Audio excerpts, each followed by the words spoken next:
I think the first thing to say is the strength in democracy and people's belief in democracy is still as high as ever. But what's happening is people don't believe in politics and they don't trust politics. Certainly in the UK context, politicians are less trusted than estate agents, journalists, and advertising execs. So we need to think about what's going on with that. So people do want to engage, but they feel that voting doesn't make a difference to them often. They don't necessarily see a difference between the parties, and they're disillusioned because policies don't necessarily reflect what they want and what they need and their preferences. So what we do at Involve is we look at alternative ways of getting people involved in democracy.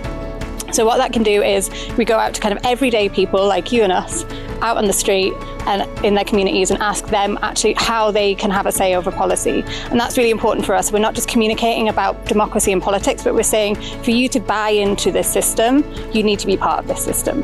Central Eastern European democracies show that voters can be very volatile, that old parties can disappear very quickly, new parties can arise, institutions can be captured by private interests and can be hollowed out, and that parties on the right that we thought were kind of moderate mainstream conservatives can radicalize and change very quickly as well, in Hungary, for example.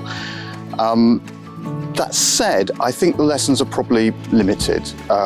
West European societies and Central and East European societies are really still very different. There's really, despite European integration, there's still a very big social gulf. West European societies are much more multicultural, much more post-industrial, much richer, and have stronger institutions.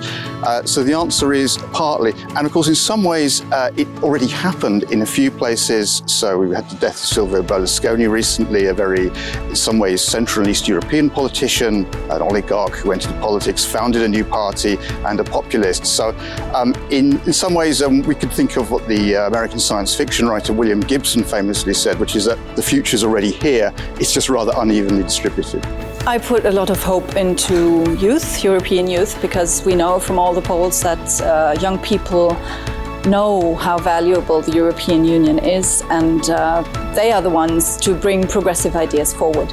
So with all the crises that we're facing, we think that young people are going to carry the European torch for a long time still. We see that Putin is not only fighting Ukraine, it's not only an imperialist war, if you want, it's also a war on its European ambitions. It is a conflict which also is about how we live here in Europe, what values we have, and therefore I guess democracy is an important dimension of security. And at the same time, inside the EU, we also see worrisome, troublesome tendencies when some member states are undermining the rule of law, undermining democracy.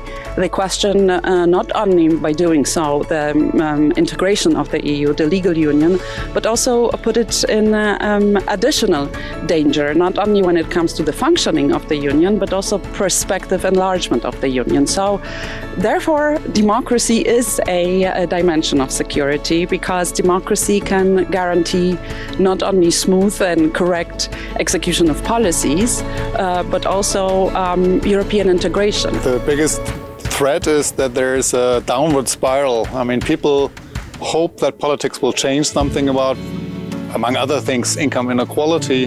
Then they experience it is not happening. Income inequality might even be rising. They turn away from politics. Certain groups in society do not turn out to vote anymore.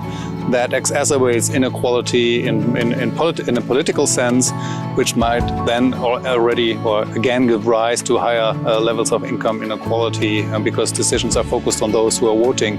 So there's a threat or a danger that there's a downward spiral, and parties can address that and should speak about it. But after these 2 days, speaking to so many people who have experience and hope and optimism and engagement, I think that we just need to get to it, and democracy still has a future that's very relevant for Europe.